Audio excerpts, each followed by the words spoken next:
Inilah kisah ketika seorang ulama besar belajar dari pemuda yang ia anggap ahli maksiat. Kisah ini terjadi pada abad pertama Hijriah di wilayah Bashrah, Irak. Pernah hidup seorang ulama besar bernama Hasan al-Bashri. Beliau adalah salah satu tabi'in dan ulama paling berpengaruh dalam sejarah. Suatu hari Hasan al-Bashri berjalan sendirian menyusuri tepi sungai. Tiba-tiba langkahnya terhenti. Di kejauhan, ia melihat seorang pemuda asing duduk berduaan dengan seorang wanita. Dan di depan mereka terletak sebotol besar minuman yang tampak seperti khamr. Keduanya berbincang santai tanpa rasa takut dilihat orang.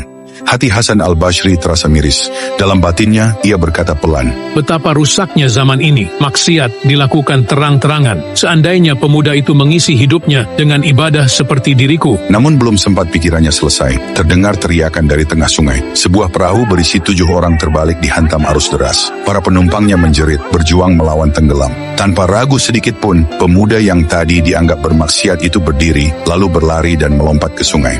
Ia berenang melawan arus, bolak-balik dengan tubuh penuh tenaga. 1 orang, 2 orang, hingga 6 nyawa berhasil diselamatkan. Tersisa 1 orang lagi, hampir tenggelam, terbawa arus. Dengan napas tersengal, pemuda itu menoleh ke arah Hasan al-Bashri dan berseru, "Wahai Imam, aku telah menyelamatkan 6 orang atas izin Allah. Sekarang selamatkan 1 orang yang tersisa itu dengan kemampuanmu." Hasan al-Bashri terdiam, ia tak mampu berenang. Setelah semuanya selamat, beliau mendekati pemuda itu dan bertanya dengan suara gemetar, "Wahai anak muda, siapakah wanita di sampingmu itu? Dan apakah sebenarnya yang ada di dalam botol itu?" Pemuda itu menunduk hormat lalu berkata, "Wahai Syekh, wanita itu adalah ibuku sendiri. Dan botol yang engkau sangka khamr itu hanyalah air putih." Seketika Hasan al-Bashri jatuh tersungkur. Air matanya mengalir deras. Ia menangis karena merasa paling suci dan telah merendahkan hamba Allah yang lain. Beliau memegang tangan pemuda itu sambil berkata, "Sebagaimana engkau menyelamatkan 6 orang dari tenggelam di air, selamatkanlah aku yang tenggelam dalam lautan kesombongan dan prasangka."